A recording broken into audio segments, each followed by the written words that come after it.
The first rays of dawn spilled gently into the bridal chamber, painting the white walls with a warm, hopeful glow.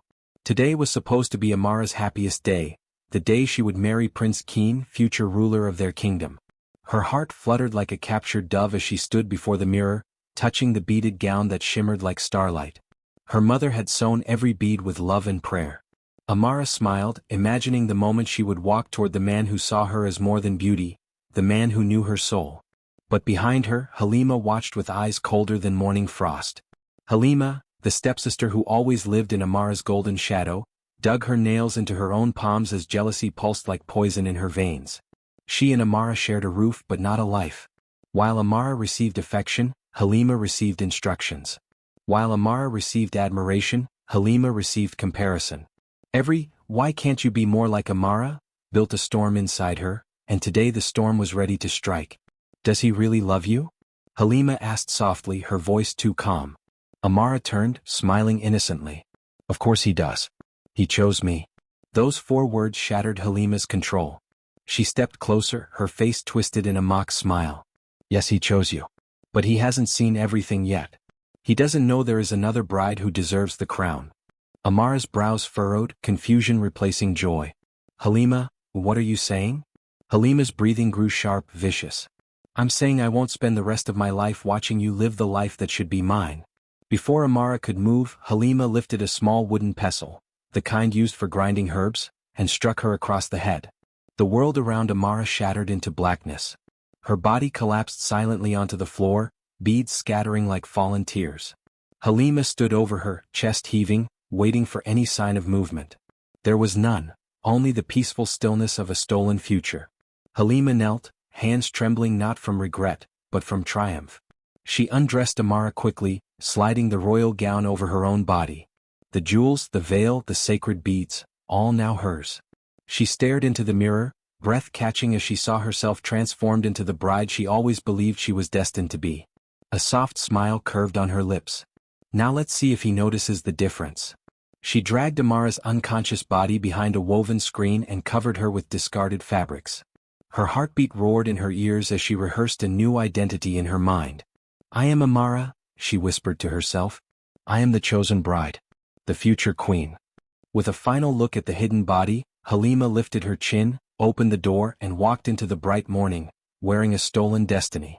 And as the room fell silent again, a single droplet of blood rolled down Amara's forehead. Like the first warning of the nightmare to come. The palace courtyard was alive with music.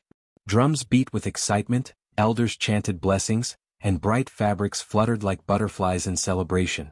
The kingdom had waited long for this day, the joining of Prince Keen and the woman chosen by prophecy. A union said to bring prosperity and peace. But as the bride stepped into the sunlight, heavy veil cascading over her face, something in the air shifted, subtly like the moment before a storm breaks. Prince Keen stood tall at the altar, dressed in royal ivory and gold, a smile prepared on his face. But when his gaze landed on the bride approaching him, the smile froze. The drums slowed in his ears. The singing faded. Time itself seemed to hesitate. Something about her walk, her posture, her aura, felt wrong. This wasn't the woman he had come to love. Halima kept her steps steady, rehearsing Amara's gentle grace, chin slightly lowered, shoulders relaxed, pretending to be a flower in bloom. But her heart hammered with a wild, greedy rhythm. She saw the groom's pinned stare and mistook it for awe. "He already believes it's me," she thought. "The crown is mine." Prince Keen's eyes narrowed slightly. Amara always looked up at him with soft trust, with warmth. But this bride kept her face lowered too much, refusing to lift the veil enough for him to read her eyes. His chest tightened with unease. Halima reached him and his hands, steady even in battle, trembled when they touched hers. Her grip felt different. Strong where Amara's was tender. Possessive where Amara's was affectionate. He leaned closer, whispering so only she could hear. "Amara? Are you well?" Halima forced a tender smile beneath the veil. "I am perfectly fine, my prince." But even the voice was off, harsher, lacking the melody he knew. Priests began the marriage rites, chanting prayers passed through generations. But Keen could no longer focus. His heart, trained to notice every detail in war and peace, screamed that something had gone terribly wrong. One of the sacred steps required the bride and groom to exchange beads, each crafted specifically for the other based on their essence and destiny. The moment he placed his bead necklace around her neck, he expected it to glow faintly gold, a sign of the goddess of love blessing their bond. Instead, the bead flickered, then dimmed. No glow, no warmth, nothing. Whispers rippled subtly through the crowd. Some elders exchanged worried glances. Prince Keen's stomach dropped. The priest turned to Halima. Now the bride must return the gift of her spirit. Present your beads chosen for your groom. Halima steadied her breathing, lifting the beads she stole from Amara's dressing table. She placed them slowly around Keen's neck. Cold. They felt cold, as if dipped in winter river water. Keen swallowed hard, every instinct now screaming at him. The goddess was rejecting this union. He stepped back abruptly, causing gasps to echo around the courtyard. Remove the veil, he demanded, voice sharp, commanding. Halima flinched. My prince, it is not yet time. Remove the veil. Her pulse thundered. She hesitated just long enough. That hesitation told Keen everything. The prince took a slow step back, eyes widening with dawning horror. His voice cracked like thunder across the courtyard. This is not Amara. The crowd erupted in confusion, alarmed voices rising like waves crashing against rocks. The priest stepped forward nervously, elders stood, and the royal guards instinctively reached for their spears.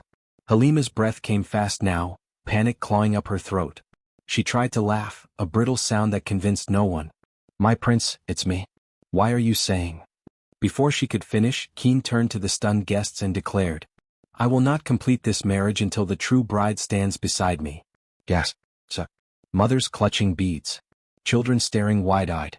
Halima felt her world spiraling. Everything she stole, slipping from her fingers. She stepped closer again, trying to reclaim the illusion, but Keen recoiled as if she carried sickness. Where is she? His voice thundered with fear and fury. Where is Amara? Halima's tongue felt stitched to the roof of her mouth. Her throat went dry. The walls of her deception were already crumbling. Keen's voice tremored for the first time, softer now, filled with pain. What have you done to the woman I love? Halima stood frozen. She had stolen the dress. She had stolen the ceremony. But she could not steal the bond. And in Keen's frozen eyes, she finally understood. The crown was never hers, and never would be. The wedding courtyard dissolved into chaos. Guests rushed in every direction, elders barked orders, and musicians dropped their instruments mid-note. The joyful music that once filled the air was now replaced by frantic shouting. Search the palace. Find the real bride. Bring lanterns, check every room. While panic surged outside, inside the quiet bridal chamber, Amara gasped awake. Her head throbbed violently, the world a blur of colors bleeding into shadows. Slowly, awareness pushed through the pain like sunlight through storm clouds. She tried to sit up, but ropes bit into her wrists. Her legs were bound too, her body crumpled beneath a pile of discarded cloth. Confusion rushed in first. Then fear. Her fingers brushed something wet near her temple, blood. The memory came back in fragments. Halima's hardened stare, the raised pestle, darkness swallowing her. Her chest tightened. Halima. The wedding. Prince Keen. Amara's breath quickened. She strained against the ropes, feeling fibers burn into her skin. She was supposed to be walking down the aisle now, not hidden like a stolen object. Outside the room, feet pounded against the stone hallway. Did you check the storage? What about the garden? No sign of her yet. Voices overlapped, urgent and rising. Amara tried to scream, but her mouth was partially blocked by a scarf tied cruelly tight. A muffled, desperate sound escaped, swallowed by the uproar beyond. She wiggled, inching toward the wooden screen where the ropes had less hold. Every movement scraped skin raw, but she didn't stop. She couldn't. The love of her life was out there thinking she abandoned him, or worse. One more push. The ropes loosened slightly. Her left wrist slipped free enough to move fingers. It was painful, skin scraped, tender, but progress. She clawed at the knots, her breaths frantic. Finally, one rope snapped loose. She pulled her hand out, ignoring the sting. Then the next rope. Then her legs. Freedom, but weak and dizzy. Using the screen for support, she hauled herself up. The room spun. Her beautiful gown, gone. Only her inner silk slip clung to her, torn and stained. Her heart shattered. Everything she cherished had been ripped away in a single cruel moment. She staggered toward the door, each step heavier than the last. When she reached for the handle, it didn't budge. Locked. She rattled it desperately. Nothing. She pressed her ear against the cool wood. The voices sounded farther now. Searchers moving away down the corridor. "No, no, no," she whimpered, her voice just barely returning.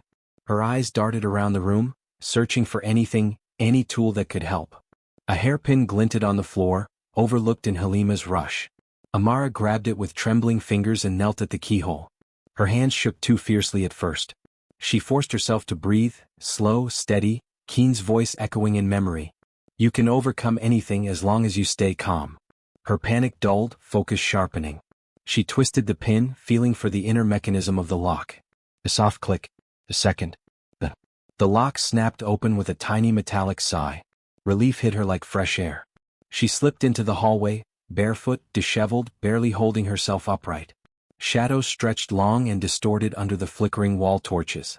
Everywhere she looked, corridors were empty. Searchers already moved deeper into the palace. She didn't know where to run. But she knew where she needed to go. To Keen. To the altar. To the truth. She limped forward, blood dripping a faint trail behind her. With each step, dizziness crept in, but determination burned hotter. She would not let Halima bury her voice.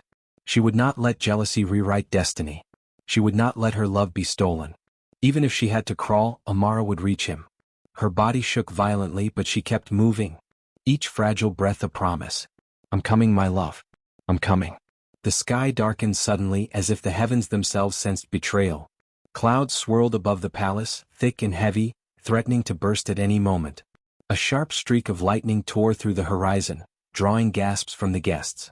The celebration had turned into a gathering of dread. The royal elders assembled around Prince Keen, forming a tense circle. Their ceremonial staffs glimmered with ancient symbols, and their voices murmured prayers not of joy, but of protection. "This is a bad omen," one whispered. "The gods reject this union," said another. Keen stood unmoving, fists clenched at his sides, jaw locked tight. His eyes never left Halima, who now trembled beneath her veil as though its weight was crushing her very bones. One elder, the oldest of them all, skin like carved river stone, stepped forward. "Prince Keen, you must speak. Why do you declare this bride false?" The prince inhaled, grounding himself. His voice cut through the panic like a blade. "Because the woman standing here is not the one the prophecy revealed to me." Whispers erupted, shock ripping through the crowd. Halima shook her head violently. "Prophecy? What prophecy? I am your bride. You chose me." Keen's response was quiet, too quiet. "I never chose you." Lightning cracked again, louder, closer. The wind seemed to gasp. Keen raised his gaze toward the elders. "On the night of the blood moon, the goddess of vision appeared to me. She showed me my future queen, not merely by beauty but by destiny. A daughter not of power nor arrogance but of grace. A woman whose heart shines brighter than gold." Halima's breathing stuttered. He continued, eyes narrowing. "She bore a mark. A birth sign, shaped like a crescent moon, hidden beneath her left shoulder." Gasps spread like wildfire. Elders leaned in, intrigued and fearful. Keen reached forward and gripped Halima's arm. She shrieked, struggling against him, but his strength held firm. With one swift motion he pulled back her sleeve. "Nothing. Smooth skin. No mark. No destiny." "It is not you," he declared.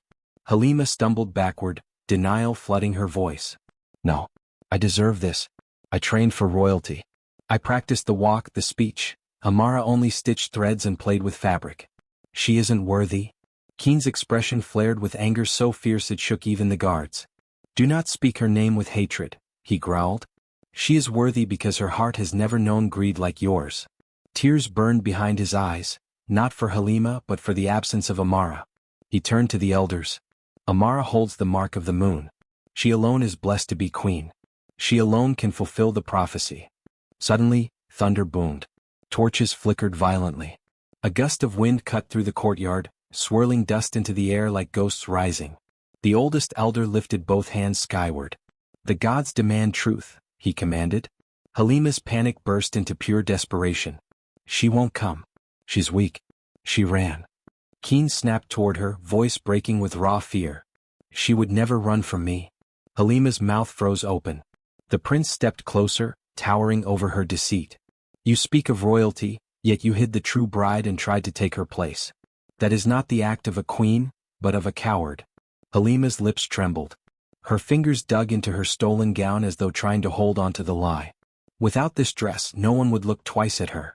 I made myself worthy. No, Keen said softly but firmly. Royalty was never about the dress. He placed his hand flat over his heart. It is about the truth carried here. And the truth has revealed you as a thief. A ripple of shock passed through the crowd like electricity.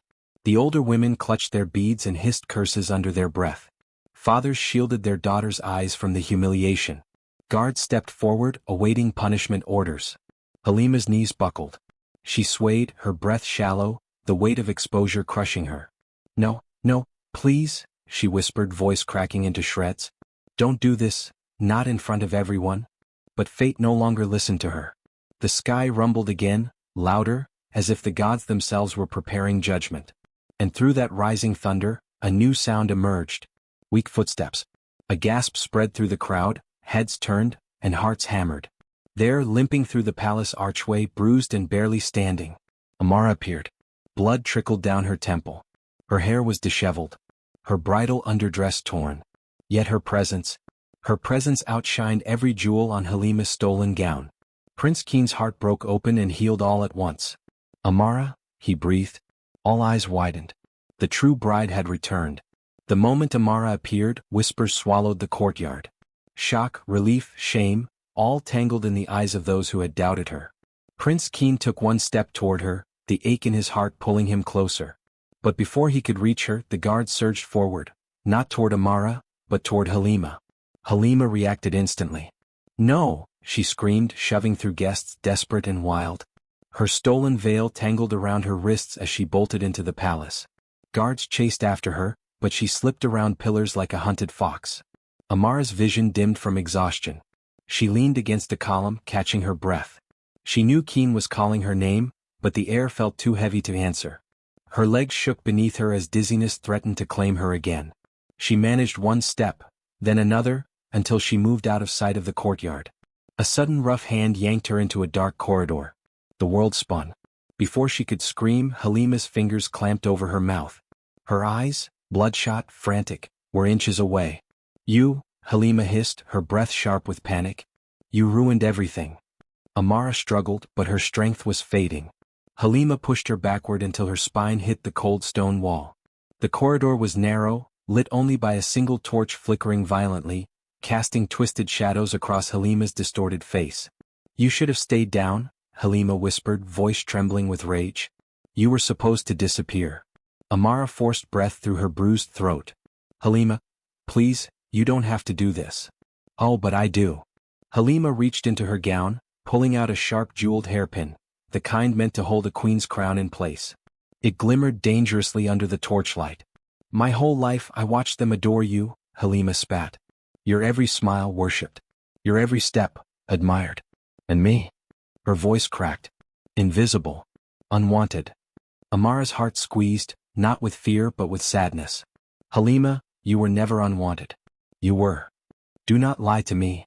Halima roared, pressing the hairpin to Amara's throat. You think a few soft words will save you now? Her hand shook, desperation overwhelming sanity. Tears leaked from her eyes, not the tears of regret but frustration. Bitterness. I almost had it, she whispered hoarsely.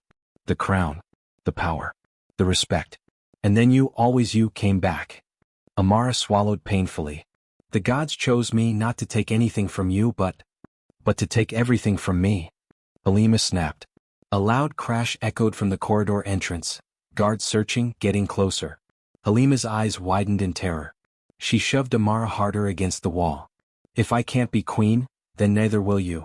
She raised the hairpin higher, grip tightening, ready to strike. Amara winced, bracing for pain. Memories of her mother's laughter, Keen's gentle promises, and childhood dreams rushed through her like a prayer. Halima, she whispered, voice trembling but steady. I forgive you. Halima froze. Those words, not shouted, not desperate, but sincere. No, Halima breathed, her hand stuttering. Don't forgive me. Don't you dare. Amara's eyes softened. You're hurting because you have always felt alone. But envy will not heal you. Killing me won't make you queen. It will only destroy what is left of your soul. Halima's lip quivered. For a moment, a small, flickering moment, doubt cracked through her anger. But then she heard the guard's footsteps drawing nearer. Fear hardened her expression again. I won't let you take my future, she said, voice breaking under its own weight. Amara finally found her strength, grabbing Halima's wrist. This was never your future.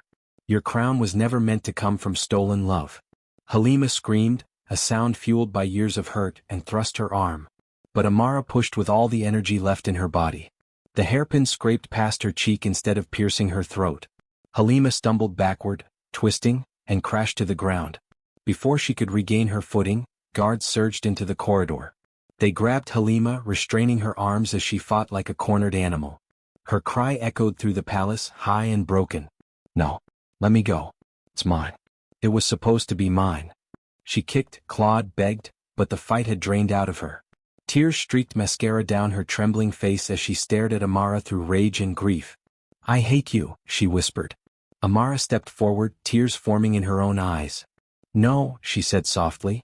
You hate the reflection of what you think you've lost. Halima's sobs cracked the silence. The guards began dragging her away. Her voice echoed down the hall, each cry sharper than the last. Amara closed her eyes, chest aching. She wished losing someone's heart didn't feel so much like losing a piece of your own. But as she stood alone in that dark corridor, she realized one painful truth. Sometimes love isn't stolen by wickedness. Sometimes it is surrendered to resentment. The rope had burned deep into Amara's wrists, leaving red marks that stung each time she struggled.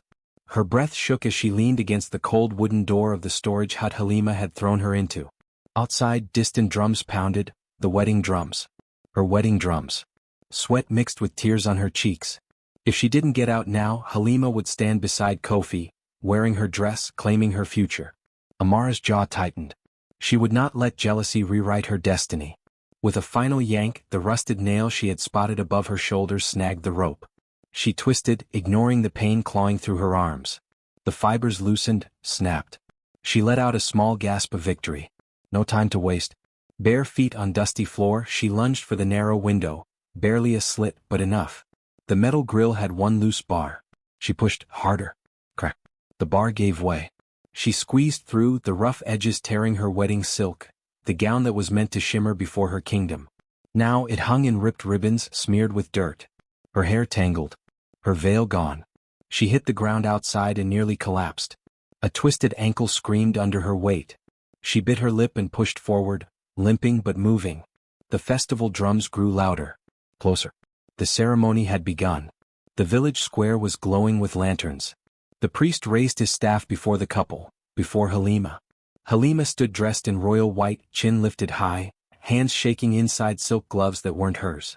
Amid the cheers, she masked her fear behind a painted smile. Kofi stood beside her, but his eyes were distant, strained. He kept glancing around. Searching for Amara. The priest's voice boomed.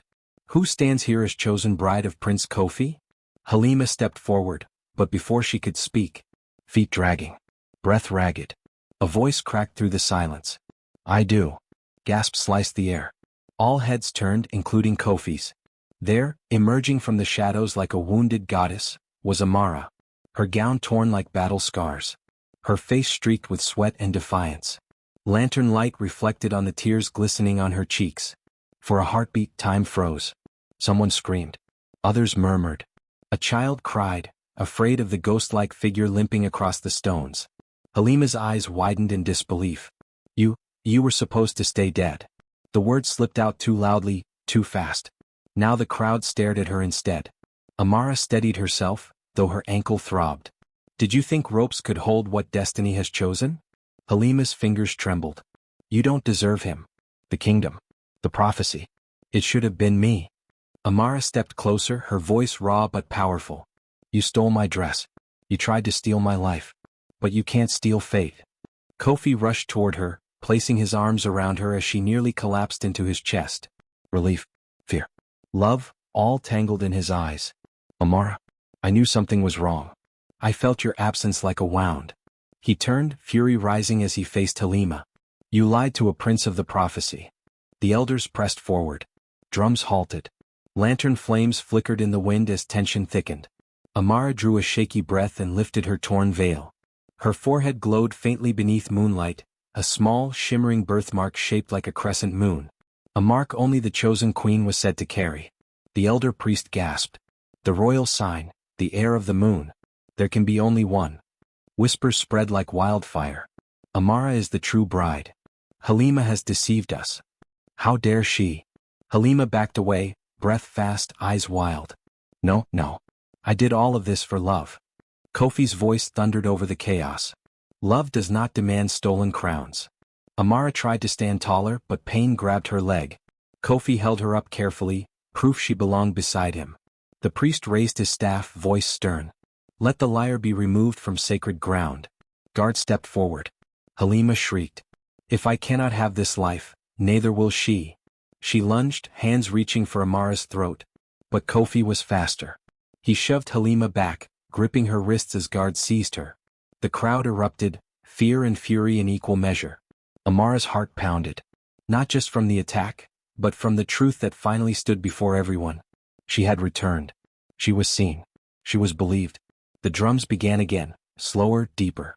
The moon above split the clouds, shining directly on the real bride. Hope rose like dawn over darkness. And this time, nothing would silence her path. Silence crashed over the wedding grounds as the guards held Halima by her wrists. Her breaths came sharp and ragged, like a cornered animal. Amara leaned heavily on Kofi's arm, every muscle in her body aching, but her gaze remained steady on her sister. The high priest stepped forward, staff glowing faintly as wind swirled around them. Before judgment falls, truth must be seen. 2 attendants rushed into the hall and returned carrying something enormous, wrapped carefully in cloth made of sacred palm fibers. The crowd parted as the object was placed upright before the gathering. The priest's voice echoed, "Behold, the mirror of the Moon Queen." Gasps rippled through the attendees. It was forbidden to reveal this mirror, it showed not appearances but the heart's truth. The priest's eyes hardened. Let this mirror prove who carries deceit. Halima tried to twist free. No. You can't do this. But the cloth was pulled away.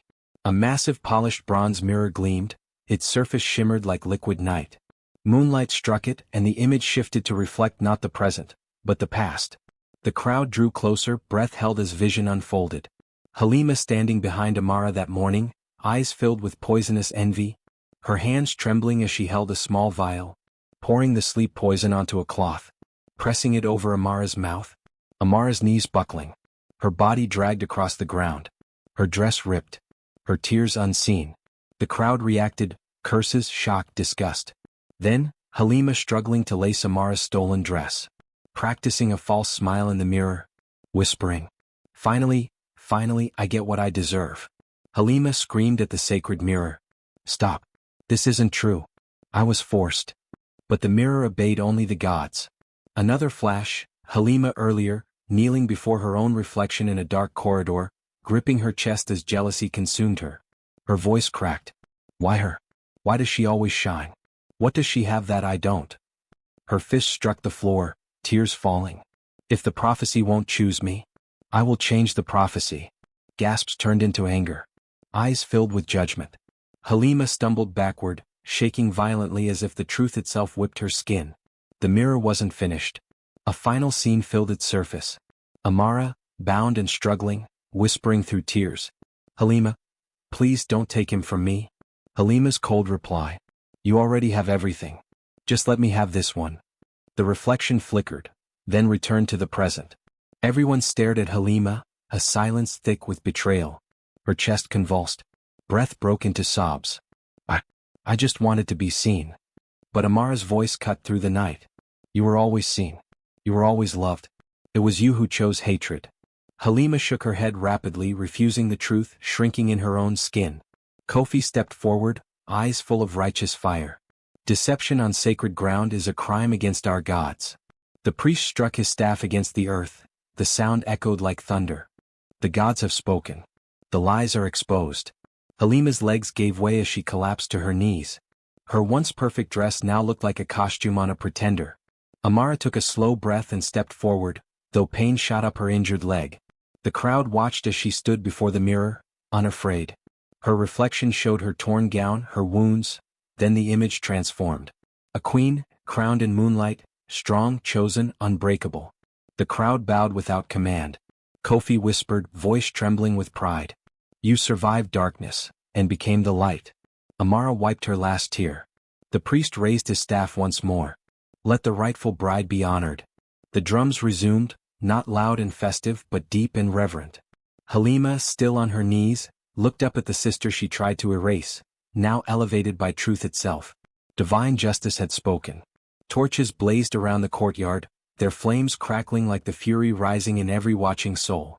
What moments ago was a celebration had twisted into chaos, two brides standing in the center of the arena, one trembling and blood-stained, the other decked in stolen finery with fear hiding behind arrogance. Kofi stood between them. His chest heaved, his jaw clenched so tight he could taste iron. He stared hard at Halima, the impostor, the traitor, as Amara, breathless and shaking, tried to remain upright despite the pain surging through her limbs. "Bring her forward," an elder commanded, pointing at Halima. "No," Kofi growled, stepping protectively in front of Amara instead. "I will decide what happens now." Halima forced a smug smile, lifting her chin. "Why are you looking at me that way, my prince? I am your bride. You promised me." "You are nothing I promised," Kofi snapped, his voice low and dangerous. "And you are certainly not my bride." Halima's eyes widened, flickering with panic. "Be but the rituals, the dress." Kofi turned to face Amara, his expression softening only for her. He cupped her cheeks gently, wiping blood and dirt from her skin with trembling fingers. The crowd gasped. A prince touching a woman in torn clothes and bare feet like she was made of pure gold. "Amara," he whispered, voice cracking. "Who did this to you?" Amara's lips parted, but before she could speak, Halima shrieked. "Don't listen to her. She's lying. She—" "Silence," Kofi roared, the force sending chills across the entire courtyard. He turned back to Halima slowly, like a predator who had finally identified its prey. "You locked her away. You tried to steal her life. And you dared to stand before me wearing the dress meant for my true queen." Halima's breathing became frantic. She backed away, eyes darting around for escape, but guards closed in with lowered spears. "It's not fair," she cried, pointing at Amara desperately. "She gets everything. She always has. I just wanted—" "You wanted a throne built on cruelty," Kofi cut in sharply. "But a future queen must have a heart that protects, not destroys." Halima opened her mouth, but no more lies came out. The sacred elders stepped forward, one holding the golden scepter of judgment. The moment Halima tried to touch it, sparks flew, rejecting her. "She is unworthy," the elders declared. "Her spirit is stained with envy and violence. She cannot be queen." Amara wobbled, dizzy, and Kofi swiftly wrapped his arm around her waist to steady her. His voice was trembling with rage and love intertwined. "You hurt the woman I love. For that alone, you deserve the harshest punishment." The crowd murmured, echoing his anger. Halima's face crumpled, not in regret but in terror. "No, please. Don't do this. I can change. I can." "Did you ever allow Amara mercy?" Kofi demanded. Silence. The elders raised their hands in final verdict. "Halima, you are stripped of every title. You will live as a servant, earning trust drop by drop, if you ever can." Guards seized her. She clawed at the air, feet dragging, sobbing in rage as she was pulled away, her stolen crown tumbling to the dirt. The moment she disappeared into darkness, Kofi finally exhaled. He turned to Amara again. "You walked through pain to get here," he whispered. "You fought for your truth. And I will never let anyone take your place again."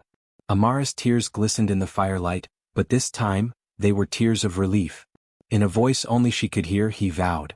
"You are my queen, not because of prophecy, not because of a gown, but because your heart is stronger than every lie thrown at you." And as the torches flickered around them, the village witnessed a simple truth. Rage can destroy, but love can defend. The ceremonial drums began again, not with the fast rhythm of celebration, but with a slow, powerful beat that felt like the heartbeat of the land itself. The chaos of moments before began to settle, like dust falling after a storm, as every eye turned toward the rightful bride. Amara. Her dress was torn, her hair tangled, her skin bruised, but somehow, she looked more royal than ever. Because every thread and every wound told a story of survival. Kofi guided her gently toward the altar. His hand never left hers, as if letting go would risk losing her again. At the front, the sacred fire, nearly extinguished during the commotion, suddenly flared upward, bright and alive. The elders exchanged stunned glances. That fire reacted only to truth, only to destiny. "It recognizes the true bride," one elder whispered in awe. Kofi knelt before Amara first, shocking everyone. A prince bowing to a woman? It was unheard of. But he spoke clearly, proudly. I do not kneel for your beauty. I kneel for your courage. I kneel for the woman who fought her way back to me. Amara froze, the weight of his devotion crashing over her like a wave. Her breath caught as Kofi took her battered hands in his. My loyalty belongs to you, he declared loudly so even the distant walls could hear. Not to crowns. Not to appearances. Not to lies. I choose you, again and again. Tears slipped down Amara's cheek. Not from pain, but from finally being seen. Finally being chosen not because she was perfect but because she was her. The elders stepped forward, placing the beaded veil, not upon her head, but into her hands. You earned this, the high elder said gently. Wear it when you are ready. Mothers in the crowd sobbed. Warriors bowed their heads. Even children stared wide-eyed, witnessing love stronger than deception. And somewhere near the back, in the shadows, Halima watched. Her dress had been stripped away, replaced by plain cloth. Her wrists bound. Her face streaked with angry tears. But what hurt her most wasn't the rope or shame. It was seeing the love she once tried to steal but never earned. She whispered, voice shaking with bitterness and longing. That should have been me. But the elders nearby heard. One replied softly. No, that could never be you. A queen isn't chosen by envy, but by heart. Halima turned away, unable to watch any longer. Back at the altar, Kofi placed the veil back on Amara's head with reverence and kissed her hands softly. Stand tall, my queen, he murmured, helping her rise. Your throne begins tonight. The crowd erupted, first with cautious claps, then full joyous cheers as the drums shifted into a triumphant rhythm. Women ululated, men lifted their spears to the sky, and petals rained down like blessings sent from the ancestors themselves. Amara stood before her people, bruised but unbroken, terrified but triumphant. She raised her chin, voice steady. I am not here today because life was gentle, she said. I am here because I refused to surrender what was mine. The cheers grew louder, echoing into the night. She and Kofi joined hands again, walking back down the aisle as newly united hearts. Not the perfect wedding they planned, but the perfect testament of who they truly were. A queen forged from betrayal. A king who chose love over tradition. A kingdom learning the price of jealousy, and the power of truth. As dawn broke over the kingdom, soft golden light poured into the ceremonial courtyard, washing away every trace of the night's darkness. Villagers gathered in a circle, hushed with anticipation as Amara and Kofi stepped forward hand in hand. The sacred crown, decorated with ancestral stones, rested upon a crimson pillow carried by the high priest. Today the kingdom would honor the queen they almost lost. Amara's steps were slow, each stride reminding her of what she had survived. Betrayal, imprisonment, violence, yet here she stood, alive, unshaken. The high elder raised his voice, powerful and echoing like thunder across the stone walls. Amara, daughter of truth, tested by fire and chosen by fate, kneel. Kofi gave her a reassuring nod, eyes warm with pride. Amara lowered herself gracefully, heart pounding not from fear, but from the weight of the moment. The elder lowered the crown towards her head, but paused. This crown does not honor perfection, he declared. It honors resilience. As the crown touched her hair, the sacred fire behind them roared into the sky, brighter than it ever had for any queen. The people gasped, then erupted into applause, stomping, cheering, chanting her name. Queen Amara. Queen Amara. Kofi pulled her into his arms, his voice trembling with emotion. They nearly took you away from me, he whispered, but love fought back. She smiled through tears. Love will always fight back. Meanwhile, guards escorted Halima to the kingdom gates. Her face was streaked with anger and disbelief, not a shred of remorse in her eyes. A final decree was read aloud. Halima, for crimes of betrayal and attempted usurpation, you are banished from this land. May the world teach you what you refused to learn here. The gates slammed shut behind her, the echo a reminder of the path she chose, envy over love. Back inside, Amara lifted her chin with calm authority. The kingdom bowed in respect as she stood beside Kofi, partners in destiny. Her journey from victim to victor made every person believe in justice again. She was no longer the girl who was attacked and hidden away. She was no longer the bride who almost disappeared. She was the queen they almost lost, but never would again. And under the rising sun, she vowed silently, I will rule with a heart that never forgets what it cost to wear this crown. The drums thundered. The kingdom celebrated. A new era had begun.